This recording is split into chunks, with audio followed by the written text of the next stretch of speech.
আসসালামু আলাইকুম এভরিওয়ান, সবাইকে স্বাগত জানাচ্ছি আজকের ভিডিওতে। আজকে আমরা দেখব কিভাবে আপনারা আপনাদের অ্যাডটাকে ইমপ্রুভ করতে পারেন। সো লেটস সে আপনারা হয়তো এখন অ্যাট দিস মোমেন্ট কোনো একটা অ্যাড রান করছেন এবং ওইটা থেকে আশানুরূপ রেজাল্টস পাচ্ছেন না। সো কি করলে বা কি কারণে আপনি আসলে এই রেজাল্টটা পাচ্ছেন না এবং কি যদি আপনি ইমপ্লিমেন্ট করেন, কিছু জিনিস স্টেপ, 3-4টা স্টেপ আমি বলবো।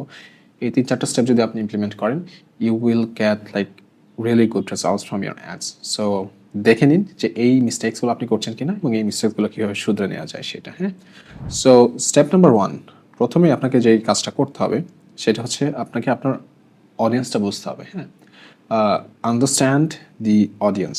এখন একটা জিনিস যেটা দেখা যায় যে অনেকেই যেটা করে সেটা হচ্ছে যে কোনো একটা পোস্ট বুস্ট করে এবং দেখা গিয়েছে যে রিজন ওয়াইজ বাংলাদেশ সিলেক্ট করে দেয় বা কিছু টুকটাক ইন্টারেস্ট বেসড টার্গেটিং করে। হ্যাঁ, বাট এইখানে একটু প্রবলেম আছে, বিকজ আপনার আসলে ওয়ার্ল্ডের, আই মিন আমাদের দেশের, if your running ads in Bangladesh, হ্যাঁ, আমাদের দেশের সবাই কিন্তু আপনার আসলে টার্গেট কাস্টমার না।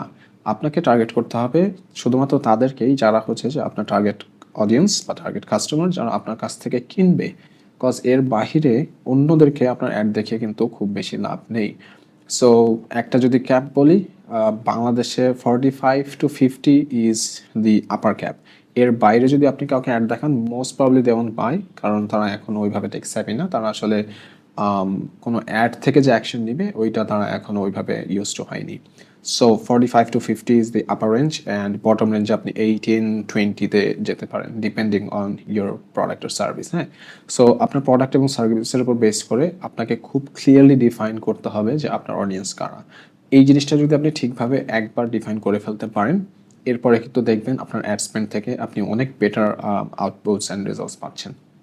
অ্যান্ড ফেসবুক আস্তে আস্তে আসলে এআই দিয়ে এই জিনিসটা খুব ভালোভাবে ইমপ্লিমেন্ট করার চেষ্টা করছে, যার দরুন তারা হচ্ছে অ্যাডভান্টেজ প্লাস অডিয়েন্স একটা নিয়ে আসছে। হয়তো খুব শীঘ্রই আর কাস্টম চুজের অপশনটা নাও থাকতে পারে, বাট স্টিল যতদিন পর্যন্ত আছে, let's try to use and get the best out of it. Now step number 2, আপনার কাজ হবে হচ্ছে focus on the ad content. হ্যাঁ, আমি অনেক সময় দেখি যে অ্যাড কন্টেন্টটাই আসলে বিজনেসগুলো হচ্ছে ঠিকভাবে অপটিমাইজ করে না। There's like couple of reasons or like couple of places where you need to focus specifically. প্রথমটা হচ্ছে অ্যাডের ক্যাপশন, আই মিন অ্যাডের ইমেজ অথবা ভিডিও যেটা ইউজ করেন, that's like really highly important. But at the same time আপনার অ্যাডের ক্যাপশনটাও কিন্তু খুব বেশি ইম্পর্টেন্ট। কজ আপনার অ্যাডের ক্রিয়েটিভ দেখে বা ইমেজ দেখে হয়তো অনেকে ইনস্ট্যান্টলি ডিসিশনটা নাও নিতে পারে বা বুঝতে নাও পারে, বাট আপনি ক্যাপশনে যদি ঠিকভাবে একটু ডিসক্রাইব করে দেন তারা কী পাচ্ছে না পাচ্ছে, এটা যদি ডিসক্রাইব করে দেন, আপনার কনভার্সন রেটটা কিন্তু একটু ভালো হবে। আপনার অ্যাড বাজেটটা ওয়েস্ট হবে না বা কম ওয়েস্ট হবে। হ্যাঁ, কজ আপনি ওখানে ক্লিয়ারলি ডিফাইন করে দিচ্ছেন যে কাদের হচ্ছে যে এই অ্যাডের কল টু অ্যাকশনটা নেওয়া উচিত। সো এটা আপনি যদি ক্লিয়ারলি ডিফাইন করে দিতে পারেন, that's really easy, that's really going to be good for you. কারণ আপনি আসলে চান না যারা আনকোয়ালিফাইড তারা আপনার অ্যাডে ক্লিক করুক এবং আপনি মেটাকে পে করেন তার জন্য, right? So try to add really captivating captions, যেখানে ক্লিয়ারলি ডিফাইন থাকবে আপনি কী দিচ্ছেন, কে হচ্ছে যে অ্যাডটাতে ক্লিক করা উচিত অ্যান্ড এভরিথিং। অ্যান্ড অ্যাডের ক্রিয়েটিভটাও আসলে অ্যাট্রাকটিভ হতে হবে। এর জন্য আপনি যেটা করতে পারেন, আপনি হচ্ছে যে ফেসবুকে, আমি আরেকটা ভিডিওতে দেখিয়েছি যে you can use Facebook's ads library. ওইখানে গেলে আপনি দেখতে পারবেন যে আপনার আদার কম্পিটিটরসরা এই মুহূর্তে কি অ্যাড রান করছে এবং ওইটা আপনি দেখে আপনি আপনার অ্যাড ক্রিয়েটিভটা জাজ করে দেখতে পারেন যে ওই দুইটার মধ্যে কোনটা স্ট্যান্ড আউট করে বেশি।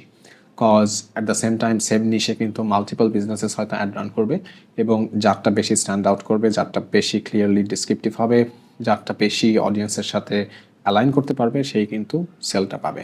সো ওই জিনিসটা যাচাই করে দেখতে হবে। Now step number 3 is don't just post. অনেকে যেটা করে সেটা হচ্ছে যে এখনও স্টিল নাও বুস্ট পোস্ট বাটনে ক্লিক করে বুস্ট পোস্ট করে। ওইটা যদি করেন আপনি অনেকগুলো হচ্ছে যে ফাংশনালিটিস ফিচার্স হচ্ছে মিস করবেন compare to using ads manager.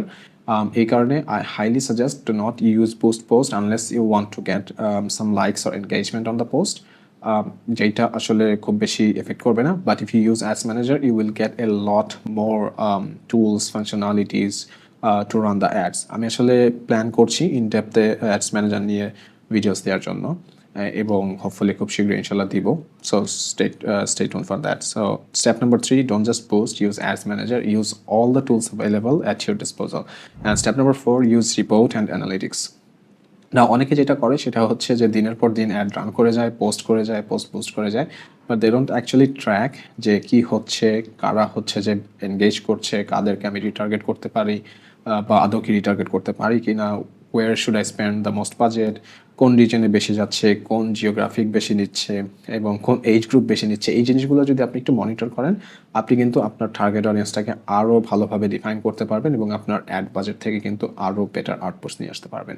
So these are the 4 steps: understand the audience, focus on add creative and caption, and don't just boost, and use report and analytics to your best advantage.